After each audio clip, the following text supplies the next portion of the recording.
Hello, ഇന്ന് Egyptian ഡെസേർട്ടാണ് ഉമ്മാലി. ഈ ഒരു സംഭവം വെച്ചിട്ടാണ് ഞാൻ ചെയ്തെടുക്കുന്നത്. ഇത് ബേക്കറികളിലെല്ലാം അവൈലബിൾ ആണ്.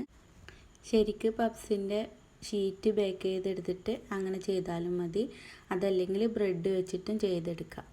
ഇത് ഒരു ബേക്കിംഗ് ഡിഷിലേക്ക് പൊട്ടിച്ചിട്ട് കൊടുക്കുക.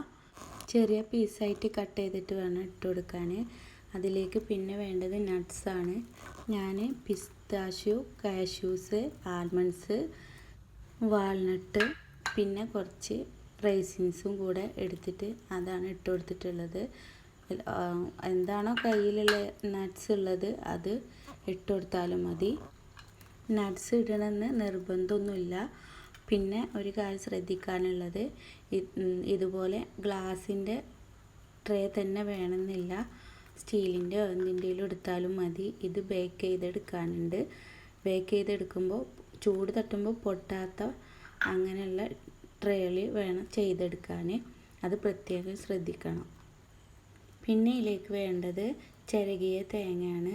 അതൊരു കൈപ്പിടി നിറച്ച് തേങ്ങ വേണം. അത് ഇതുപോലെ ഇങ്ങനെ വെതറി കൊടുക്കുക. തേങ്ങ ഇട്ടാൽ ഒരു പ്രത്യേക ടേസ്റ്റാണ്. ഡെസിക്കേറ്റഡ് കോക്കനട്ട് ഉണ്ടെങ്കിൽ അത് ഇട്ട് കൊടുത്താലും മതി. പിന്നെ അതിലേക്ക് വേണ്ടത് 500 ml പാലാണ്. അതിലേക്ക് 1/2 കപ്പ് പഞ്ചസാരയും 1/4 കപ്പ് പാൽപ്പൊടിയും ചേർത്ത് കൊടുത്തിട്ടുണ്ട്. കണ്ടൻസ്ഡ് മിൽക്ക് ഉള്ളവർ അത് തന്നെ ചേർത്ത് കൊടുക്കുക, അതാണ് ഏറ്റവും ടേസ്റ്റ്. പിന്നെ വേണ്ടത് വാനില എസൻസാണ്, പിന്നെ കുറച്ച് സാഫ്രോണും.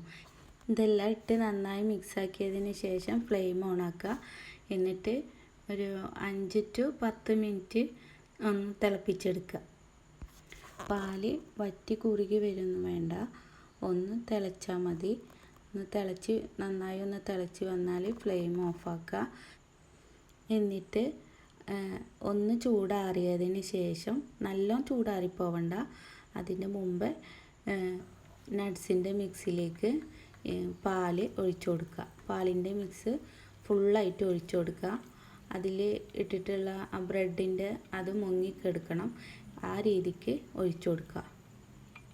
ഇനി അത് ഒരു സൈഡിലേക്ക് മാറ്റി വെക്കുക. എന്നിട്ട് അതിൻ്റെ മുകളിലേക്ക് ഒരു ക്രീം ഉണ്ടാക്കിയെടുക്കണം. അതിന് ഫ്രഷ് ക്രീം എടുത്തിട്ടുണ്ട്, പിന്നെ ക്രീം ചീസും, പിന്നെ വേണ്ടത് കണ്ടൻസ്ഡ് മിൽക്കുമാണ്. അതെല്ലാം ഒരു ബൗളിലേക്ക് ഇട്ട് കൊടുത്തിട്ട് നന്നായി മിക്സ് ചെയ്തെടുക്കുക. കണ്ടൻസ്ഡ് മിൽക്കിന് പകരം പഞ്ചസാര പൊടിച്ചത് ചേർത്ത് കൊടുത്താലും മതി. പിന്നെ മധുരം ഓരോരുത്തരുടെ ടേസ്റ്റിനനുസരിച്ച് എടുക്കുക, കൂട്ടിയും കുറച്ചെല്ലാം എടുക്കുക. ഞാൻ 1/2 കപ്പ് കണ്ടൻസ്ഡ് മിൽക്കും 1/4 കപ്പ് ക്രീം ചീസും 3/4 കപ്പോളം ഫ്രഷ് ക്രീമാണ് എടുത്തിട്ടുള്ളത്. അത് മൂന്നും കൂടെ നന്നായി മിക്സ് ചെയ്തിട്ട് അതിൻ്റെ മുകളിലേക്ക് ഒഴിച്ചു കൊടുക്കുക.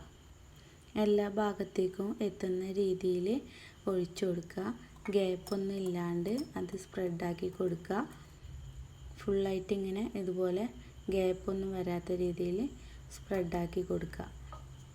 ഇനി അതിൻ്റെ മുകളിലേക്ക് നട്ട്സ് ക്രഷ് ചെയ്തത് ഇട്ട് കൊടുക്കുക. അപ്പോൾ അതാ ഫുള്ളായിട്ട് ഇട്ട് കൊടുത്തിട്ടുണ്ട്. ഇത് ഇങ്ങനെ വേണമെങ്കിൽ ഇങ്ങനെ തന്നെ തണുപ്പിച്ച് കഴിക്കാം, ബേക്ക് ചെയ്തിട്ട് അങ്ങനെയും കഴിക്കാം. ഇതുപോലെ ഒരു പോട്ടിലേക്ക് ഒരു റിങ് വെച്ചിട്ട് അതിൻ്റെ മുകളിലായിട്ട് ഇത് വെച്ച് കൊടുക്കുക. എന്നിട്ട് ബേക്ക് ചെയ്തെടുക്കുക. ഒരു 30 മിനിറ്റ് ബേക്ക് ചെയ്തെടുക്കുക. അതിൻ്റെ മുകളിൽ കളർ ചേഞ്ച് വരുന്ന വരെ ബേക്ക് ചെയ്തെടുക്കുക. ഇതുപോലെ കളർ വന്നാൽ അത് പുറത്തെടുത്തിട്ട് ചൂടോടെയോ തണുപ്പിച്ചോ എങ്ങനെ വേണമെങ്കിലും ഓരോരുത്തരുടെ ടേസ്റ്റ് അനുസരിച്ച് അങ്ങനെ കഴിക്കാം. പാർട്ടികളിലെല്ലാം സെർവ് ചെയ്യാൻ പറ്റുന്ന അടിപൊളി ഡെസേർട്ടാണ്. അപ്പോൾ ഇത്രയേ ഉള്ളൂ. വീഡിയോ ഇഷ്ടപ്പെട്ടെങ്കിൽ സബ്സ്ക്രൈബ് ചെയ്യുക, ഷെയർ ചെയ്യുക, കമൻറ്റ് ചെയ്യുക, ലൈക്ക് ചെയ്യുക. Thank you so much watching. Will be back another video ഇൻഷാ അല്ലാ.